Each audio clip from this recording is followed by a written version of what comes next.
My name is Luděk Němec. I come from the Czech Republic. I'm 25 years old and currently living and studying in Vienna or at the University of Vienna at the Department of East European History.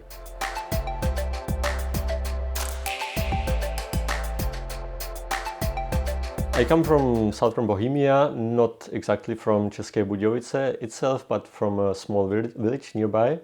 And what shaped my interest in history were definitely trips or travels with my parents and grandparents, which we made from my early childhood. We visited countless places in the whole Europe and also in my home region, museums, historical sites, castles, natural landmarks. And very important for me was Šumava, the forest there and hills, where today Šumava is mostly a national park, nature, beautiful nature, but it also used to be a place where many people lived. People whose native language was German, who were expelled after the Second World War and whose homes, the whole villages there, were destroyed because of the Iron Curtain. And many of our trips with my parents went to those places.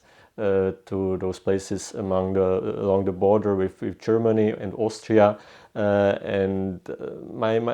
was always curious and interested about the people who used to live there but who are now gone somewhere else, and that then became one of the first serious topics of my historical research, those destroyed villages. Yeah.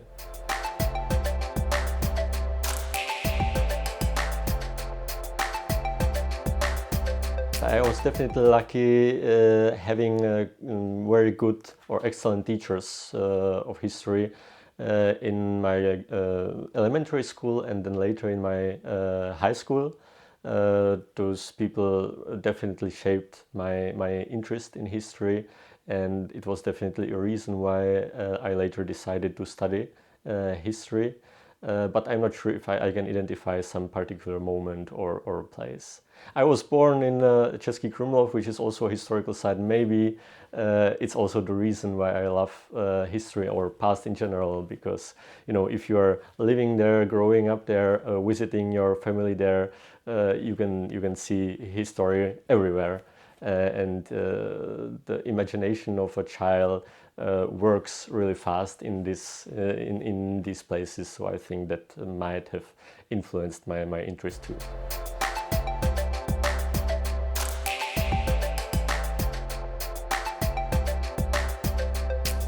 I definitely gained new perspectives on history. Even though I'm now in Vienna, I am still focusing on topics which are somehow connected with the Czech Republic or also with my home region. And I think it's a good idea to take new points of view on those topics. I think if you are a Czech growing up in the Czech Republic, studying there and researching Czech history, then it's different if you are doing it only in the Czech Republic or if you go abroad and try to take a point of view, for example, from Vienna or from Berlin. Vienna is a unique place because the historical research here still focuses on actually all of the lands which used to be part of Habsburg monarchy of Austrian Hungary, and of course also today's Czech Republic.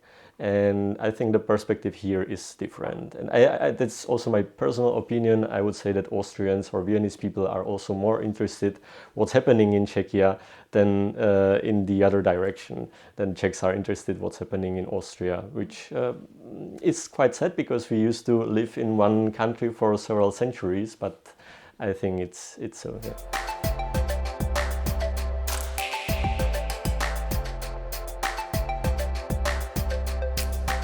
It was one of the most influential families in the Habsburg Empire, a noble family which was based mainly in southern Bohemia, so again my roots there, but also a family which played an important role in the history of the whole monarchy or the whole Europe in some cases. So for me it's a fantastic or unique connection of my home region and the big history of the whole Central European region. So I think there is some relevance for a broader audience. When I research this family, I can also reach many people who are interested not only in the history of southern Bohemia, but also of the whole Habsburg monarchy or the whole Central Europe.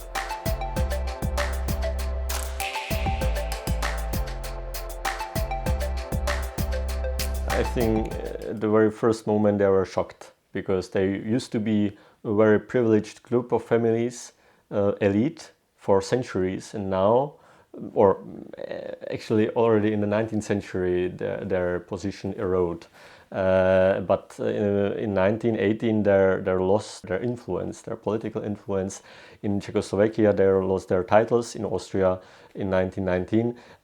In Czechoslovakia there was also a land reform which massively reduced their estates. So it was a shock, and after this shock they were intensively trying to maintain their position. It wasn't possible at all, or in all areas of their interests. That's also the fascinating part of this story for me. That even though they have officially no titles, they were expropriated, they still maintain something exclusive.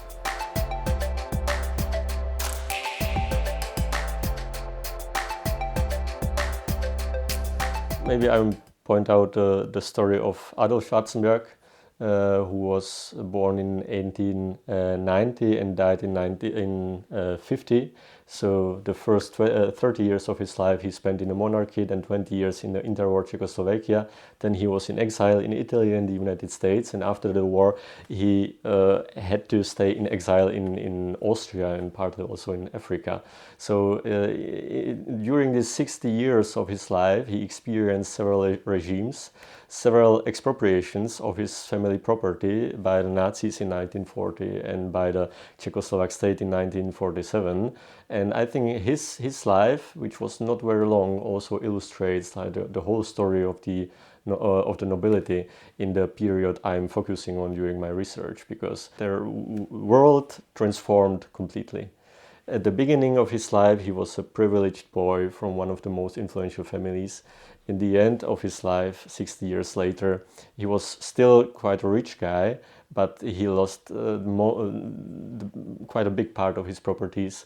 He lost his privileges. He lost almost everything he had 60 years before.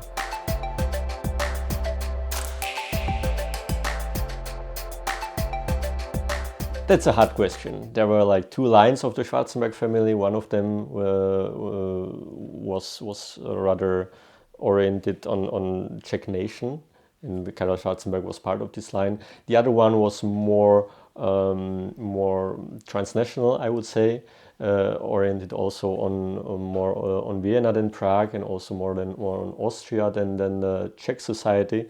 But in general, I would say that the question of nationality is one of the topics I want to focus on during my research, because it's still a big question. Those people had their estates in Bohemia, in Moravia, Austria, Germany. It's hard to say if they were Czechs, Austrians or Germans. They were patriots, land patriots.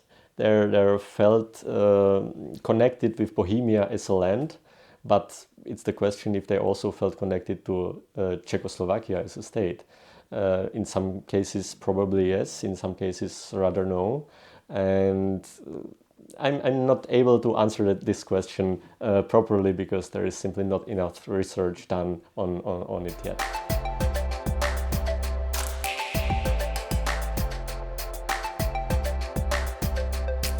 I think there are different strategies of the families. As I already mentioned, there was a land reform in the Czechoslovakia which started in 1919 and took over 20 years to be done. And during these years, almost every of the noble family lost quite a big part of their estates, which also influenced their relationship between to the Czechoslovak state. That was also the case of Adolf Schwarzenberg, who I mentioned before. On the other hand, in the 1930s, they realized that the Czechoslovak state, or the republic in general, is not really a friend of nobility, but that there is also a bigger danger. And the name of this danger was National Socialism in Germany and Adolf Hitler. And that was the point where they started to sympathize with the Czechoslovak Republic, because they realized that that's the right side in this political situation. Many of Czech noblemen signed 3 declarations of Czech and Moravian nobility in 1938 and 1939, which was kind of manifestation of their loyalty to the Czech nation and Czechoslovak country. Many of them were then persecuted by the Nazis because of these signatures under these declarations, and many of them were also expropriated later by the Czechoslovak state. So it was a really turbulent period for these families. And what's also surprising for me that is the fact that even though they were expropriated in some cases several times, and also by the Czechoslovak state, they still remained patriots. And after, in some cases, 40, sometimes also more years in exile during the communism, they were still ready to come back after 1989 and somehow help their home country.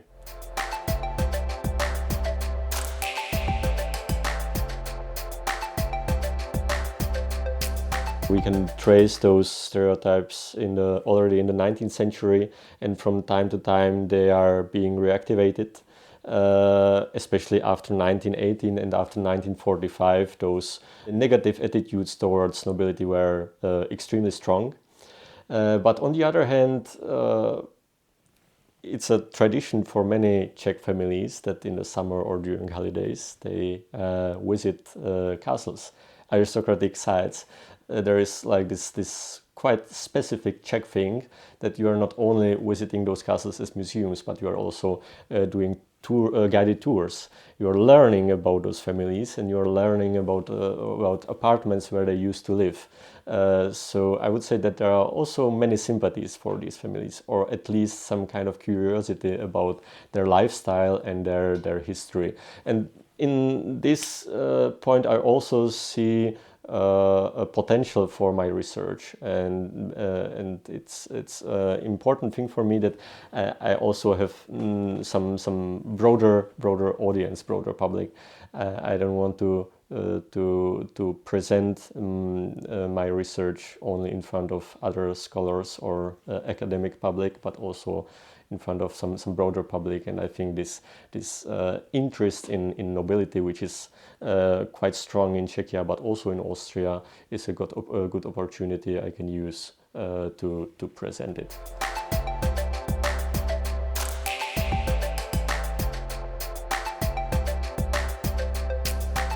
Well, the first point is that those families used to influence our history really massively.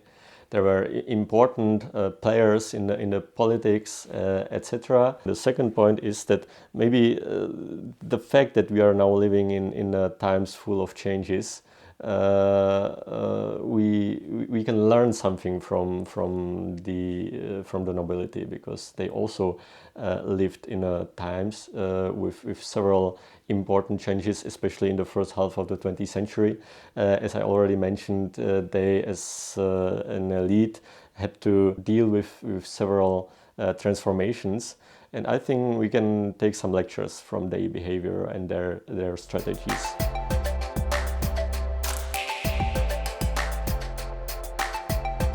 It's definitely inspiring. I always like, if when I'm doing research on some topic, I always like to visit the places which are somehow connected to this topic. If I'm writing about some family, I like to visit their castles or palaces to see where those people I'm researching used to live. So that's in this case, Vienna has many opportunities because almost every important noble family also had or has a palais or some other estates in Vienna or nearby.